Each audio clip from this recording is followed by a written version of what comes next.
Salut à tous, ici The Proverty. Alors aujourd'hui, j'ai décidé de vous parler un petit peu du concept de serre bioclimatique.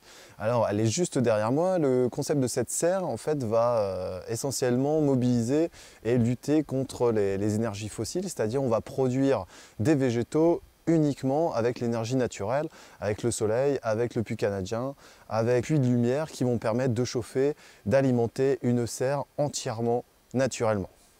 Alors le concept est assez simple. Donc comme je vous le disais, on va essayer de capter au maximum la lumière qui va permettre de chauffer et de fournir la luminosité suffisante pour les végétaux. Pour ça, on a installé donc des panneaux de polycarbonate sur le devant, exposés plein sud. Ensuite, on va faire en sorte de conserver cette chaleur en mettant tout simplement une isolation. Ici, l'isolation utilisée donc sur une ossature bois, c'est de la paille et on vient enduire sur le devant avec un mélange de torchis qui est donc un mélange de paille de lin, d'argile. Ensuite, on vient appliquer donc sur les tasseaux afin de créer une thermorégulation à l'intérieur de cette même serre bioclimatique. Si on regarde un petit peu, on va avoir des systèmes de ventilation pour permettre à l'humidité de s'échapper et on va installer à l'intérieur un puits canadien qui va permettre de créer une température constante à la fois l'été et à la fois l'hiver. C'est-à-dire en hiver, on va contrôler une température de 12 degrés à l'intérieur et en été, on va pouvoir refroidir la serre justement en fermant ou en ouvrant ce puits canadien. L'objectif principal ici de cette serre bioclimatique, c'est de produire des légumes toute l'année. On va pouvoir avoir des tomates à partir de janvier et ce, échelonner jusqu'en novembre, jusqu'en décembre. Alors, il faut faire le ratio, c'est-à-dire qu'en janvier, on va devoir apporter des sources de lumière à l'intérieur. Par contre, au niveau de la température, on aura une température qui sera suffisante ici. L'idée aussi, c'est de pallier au système de production un peu plus intensif, c'est-à-dire de limiter les coûts de chauffage, de limiter les coûts d'arrosage en utilisant des méthodes alternatives comme le paillage, comme le maintien de la chaleur, par l'utilisation ici de briques réfractaires. Alors comme je vous le disais tout à l'heure, l'idée principale c'est d'éviter les pertes de chaleur et pour ça on va faire en sorte d'isoler au maximum. On a utilisé de la paille qui est compressée et donc avec un filet anti-rongeur, ça va éviter les entrées de souris, de rats ou d'autres qui pourraient s'inviter ici.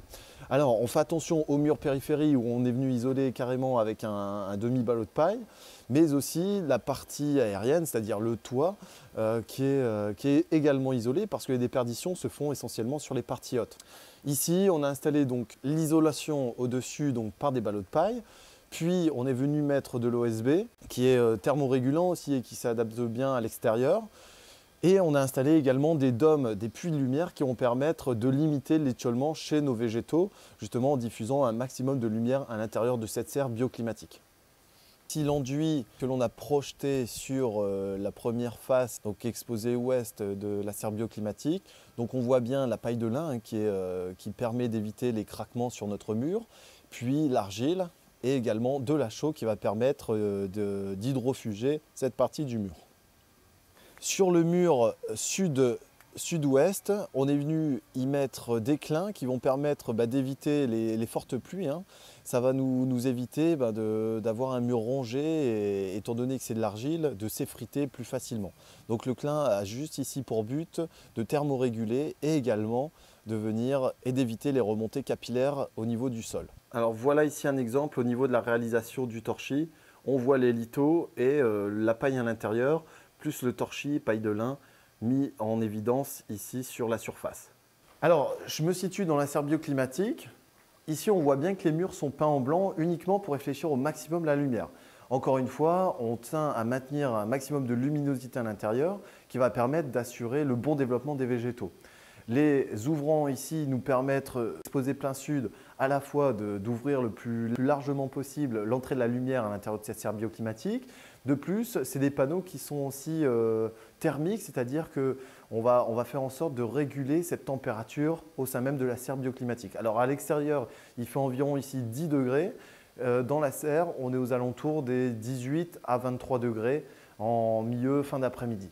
On peut voir également qu'on a des zones de stockage d'eau donc qui permettent à la fois de venir arroser les plantes si besoin est, ou alors pour aider sur la montée des semis en venant irriguer les cultures qui sont installées dans la serre bioclimatique. Au jour d'aujourd'hui, c'est un prototype. Sachez que dans peu de temps, ça va être planté. Donc on va faire une comparaison entre notre serre horticole et notre serre bioclimatique. Donc on va faire une comparaison entre la serre horticole et la serre bioclimatique. On va mettre exactement les mêmes cultures sur le même substrat afin d'observer et de comparer les deux. Ces réserves d'eau seront alimentées par rapport à la toiture avec un trop-plein. Ce trop-plein se déverse dans une réserve autre qui est ici juste en dessous de la serre bioclimatique. Sinon, voilà, le but ici, c'est de récupérer 600 litres d'eau qui vont permettre d'arroser la petite surface qui fait aux alentours des 40 mètres carrés.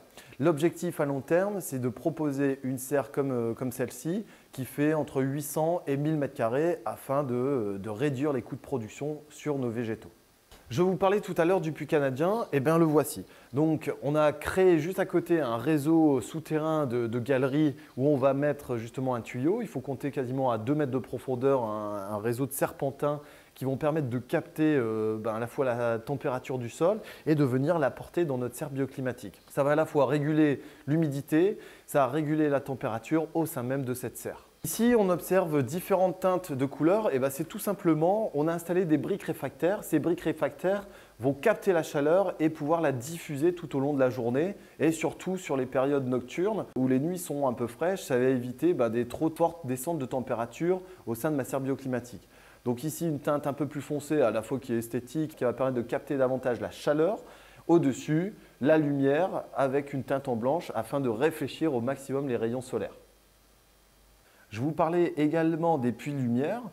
Alors ces puits de lumière, il y en a 2 ici qui sont exposés face nord-est qui vont simplement améliorer la luminosité intérieure au sein de ma serre bioclimatique. Vous pouvez voir également un réseau de câbles. Ces câbles, c'est tout simplement des sondes de température qui vont être relevées pour observer premièrement les ponts thermiques, pour observer aux différentes faces et pans des murs les températures qu'on va pouvoir relever jour et nuit. Alors, si vous voulez concevoir une serre bioclimatique, ce n'est pas très compliqué. Planifier, organiser, bien sûr, il vous faudra un permis de construire si la surface est assez conséquente. Cependant, il faut penser à quelque chose. Donc, il va vous falloir du bois pour l'ossature, calculer les portances au niveau du calcul de la toiture. Ensuite, préparer le budget forcément parce qu'il nous faut des tôles de polycarbonate. On va devoir prévoir une isolation conséquente en paille. On va devoir prévoir de l'argile, de la chaux, de la paille de lin. Tout ça, ça vient s'additionner. Mais au final, on a une serre qui est à la fois esthétique et rentable sur le long terme. Ça va vous permettre de produire des légumes, je vous dis, à partir de janvier jusqu'à quasiment fin novembre, décembre, si vous arrivez bien à alterner vos méthodes culturales. J'espère que ce tuto vous a plu. C'était sur la conception et la réalisation d'une serre bioclimatique. L'idée, c'est de produire une serre de 800 mètres carrés afin de pallier et de contrecarrer les méthodes de production avec le bilan carbone. Vous pouvez nous suivre, vous retrouverez des photos sur Instagram en tapant The Prof d'Ortie. Vous pouvez nous suivre également sur Twitter et sur Facebook. Merci beaucoup. On n'oublie pas un petit pouce bleu. À très bientôt. C'était The Prof d'Ortie.